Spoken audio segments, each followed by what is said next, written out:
mwaramutse mu makomente nza mbona harimwo ndabona ikintu novuga no kwita cynicism canke pessimism canke wanashaka skepticism ahubwo icyo no kwita na cyane defeatism, ibintu vyo kuvuga ngo nta kintu mugishobora guhindura no kuvuga no kuruta ibintu nuko biri. Urabona ko navyo n'ujya mugabo yavuze ngo no kwiyakira. Mu vy'ukuri ndabatahura naje novuga ko ndi très pessimistique, très skeptical kubijanye na situation y'u Burundi. Hakaba ahubwo n'abandi bavuga bati wowe ivyo uvuga nivyo mu bihugu vyateye imbere ino ntibishoboka.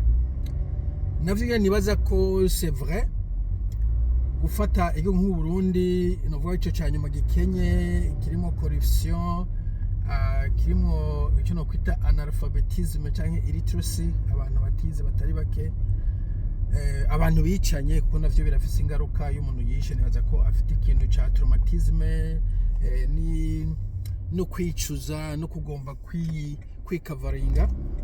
Nibaza ko utokijyanya n'igihugu novuga kitabayemo intambara, kirimo amahoro, abantu bize, abantu bafise ivyo bajya n'ivyo banywa, ivyo birumvikana.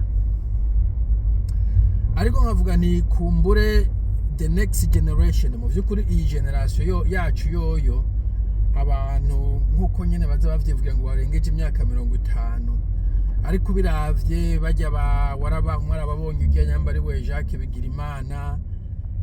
Hari uwundi nabonye yavuze imbere ya Mukombozi, binaboneka ko asa n'umujene mugabo nawe nyene byumva ko ameze nk'uvuga je duhakaze nta kindi tugusavye. Ujya Domitien Ndayizeye avuga umva nyene ko ari wa muntu avuga bo ibintu biruku, wewe uronsa aho ujya nuje, utaronsa aho ujya kazi we uyakire. Ntibantunganya ndamwubahana atinye no kugira video kuri we mugabo nawe nyene yavuze kujya yaje ashigikira Ndayizeye. Ba bantu baza bita ngo ni injyamunyu kuri Frodebu. Donge vyibonekeza yuko mu bisanzwe there is no hope ku rwego rwa politika, abantu nta cyizere bafise. Hanyuma ugacura uko kuntu n'uwovuze ngo aragize icyo ahinduye canke icyo avuze baca bamuta mu gasho canke bakamwica canke bakamuhungisha.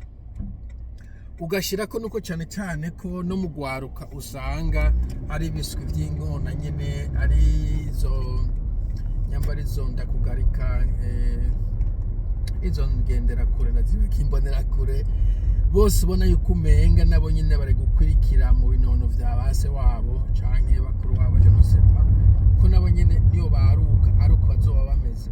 Ugavuga uti bon nta future generation, nta new generation, bose ni bamwe. Uburundi c'est fini. Hariya muramvuga na cynicisme nyinshi ngo Uburundi canke Africa est une cause perdue, a lost cause, donc ko nta kintu kivuyemo. Ayo kumbure ndabona umenga hari abantu bagifite ama espoir, ahantu bayakora sindahazi. Mugabo nibaza yuko ico twokora peut-être ahantu hashobora kuzoba gakiza ni generation zizokwikira generation. Donc ugwaruka abana bakiri bato kumbura atanguye kwigishwa ibintu bishasha, kuko kenshi na kenshi nk'abantu ba kera bakuze kuri ziya ntwaro usanga bariko bagiranya intwaro y'ubu bakagiranya niyo kwa Micombero, bakaba bati tumeze neza, bakagiranya kumbure sepaya bakaza ya Buyoya, bakagirana n'ubu bakagiranya intwaro yo mu Buganda niyaha canke muri Cameroon, je ne sais pas, bakavuga ati Paul Biya we ko amaze imyaka. Ugasanga amaterme de comparaison abantu tugirana nabo nabandi novuga ko vyabananiye.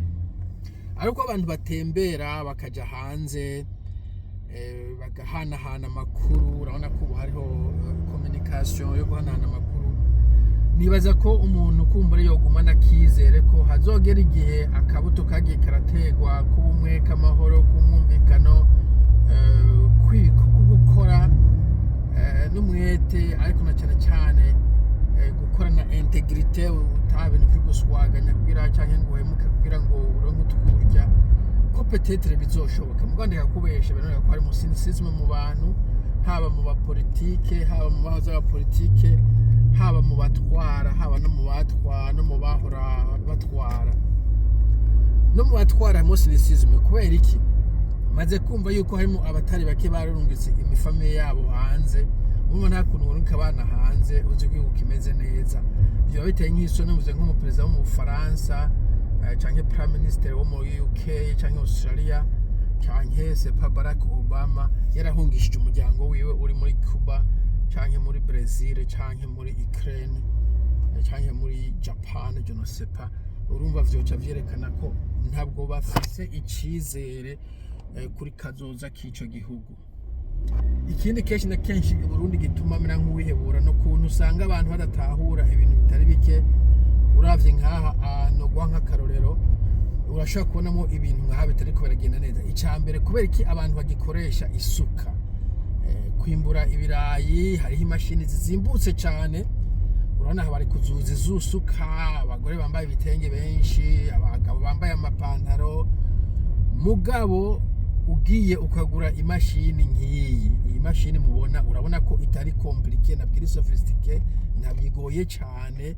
No kuvuga bijya bintu vy'amavewiti bavuga batwara ngaho mu gisagara, cogura n'imiburiburi imashini nk'iyi. Iyi mashini irazimbutse kandi urabona yuko igenda itwagwa n'umuntu umwe gusa, akagenda yirukanga nyaruka, ubwo haja kugaruka umuntu aja kubiyora gusa. Navyo nyene kwanza ufashe vewiti ukayigurisha canke zibiri, nibaza ko ushobora kugura ikimashini ciza nk'iki. Urabona yuko coco kirasoroma, hanyuma kikafata ivu kikarishira ukwaryo, ibirayi kikabishira ukwavyo, umuntu gusa ukaja ku mugoroba kumburengera no mu mfuko kiratekera. Ariko urabona yuko n'abantu babiri gusa bashobora kuyikoresha imashini, nabo nyene kumbura atari ngombwa umuntu umwe ashobora kuba ariko arayitwara. Ahubwo nawe nyene ngira ngo bashoboye kuba bamaze gukora izitwagwa na remote control. Urabona ko imashini koko ari cyo kintu citwa iterambere. Mugabo kumva ngo turiko turarima tworora kijambere kandi abantu bakirimisha isuka abantu barimishije mu kinjana ca 14 n'ubu niyo bakirimisha, nta nakantu bameze nk'abaye improvinga ko. Hari igihe usanga abantu bakoresha ikintu ca kera mugabo bakamera nk'abakimodernije, nk'abashyize ku tuntu je ne sais pas. Mugabo urabona ko isuka, urabona nk'iradiyo washobora kumva iziradiyo, mugabo radio twumviriza mu 90 ubu ntabwo ikimeze kwa kundi. Mugabo isuka nabona barimisha mu 90 n'ubu bakiriko bararimisha. Ariko nakuvuga ko ibintu vyo kurimisha amasuka, vyo gukoresha amaboko, vyo kutijukira amajambere, vyo gushira imitahe n'amafaranga mu miduga mu mazu, mugabo ntibabishiye mu bintu vy'iterambere, mu bintu vyo guhatanga akazi, mu bintu vyotuma umwimbu ugwira. Ivyo ni kibazo. Ikindi kibazo nkaha mwebwe mutabona nyene kubera turi mu Burundi, dufate nkaha bari urana aba basirikare bahari, sinzi ko mushaka kubaharura je n'abaharura batari bake, ariko abo nabo kamera yabonye hari n'abandi kumbe bari hirya no hino kubera sekite yo mu president. Mugabo uyu muntu ariko ararima ibirayi vya famille canke entreprise privé. Mu bihugu vyinshi biteye imbere mu bisanzwe, ego nivyo umunyene igihugu abafise security, ico bita security detail, ariko number 1 ntabwo abari osi arme kesa, ariko ndabitahura ko turi mu ntambara mu Burundi. Ariko na cyane cyane nibaza ko agerageza niyishire mu makondisyon atuma sekite iba nyinshi, niyishe mu makondisyon atuma security ditere isaba ko kwiduga.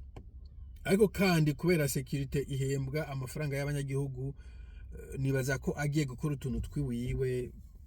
Sinzi ko uko abikora, usibye ko nibaze no batabikora tamuntu usanga ari nka president canke premier ministre ngo afise na factory yiwiwe canke umurima wiwiwe, hanyuma agiye gukora akaza. Urumva iyo security muriko murareha umuntu yagiye kurima umurima, nakuvuga kandi ko hariho n'amariske, umuntu amwanka ashobora kumutema mu mutwe hajya bari ko bararima. Umva cyasa ko nk'iyo security yose uyi beeping up a bit kubera ico kintu.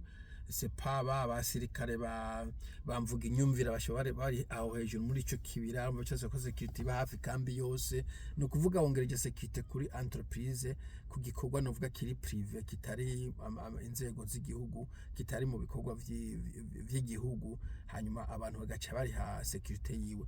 Biba no mu kuva hasi gushika hejuru mu bisanzwe, aho usanga umustantera afite nk'imodoka weekend agacaja kuyiranguza ibintu, canke akaja kwikoresha mariage ku bagenzi, ibintu nk'ivyo.